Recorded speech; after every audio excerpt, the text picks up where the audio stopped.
بسم اللہ الرحمن الرحیم۔ السلام علیکم، آپ دیکھ رہے ہیں 1/1 نیوز HD۔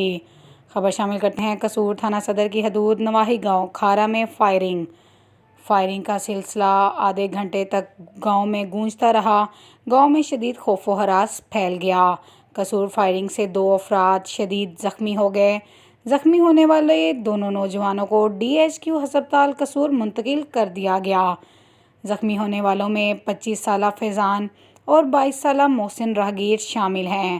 معمولی تلخ کلامی سے منشا ڈوگر گروپ نے اسلحے سے لیس ہو کر ساجد میوں وغیرہ کے گھر پر دھاوا بول دیا۔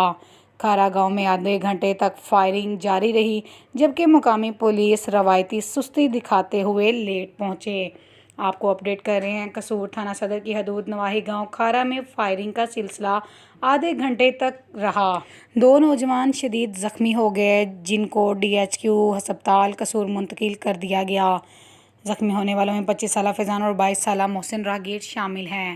مزید خبروں سے باخبر رہنے کے لیے ہمارے چینل کو شیئر کریں، لائک کریں اور سبسکرائب کریں، اور گھنٹی کے نشان کو دبانا نہ بھولیے گا تاکہ آنے والی ہر نئی ویڈیو آپ کو موصول ہو سکے۔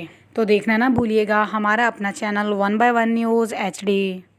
تازہ ترین اپلوڈز کی نوٹیفیکیشن حاصل کرنے کے لیے ہمارے چینل کو سبسکرائب کریں اور ساتھ میں دیے گئے گھنٹی کے نشان کو دبانا نہ بھولیں۔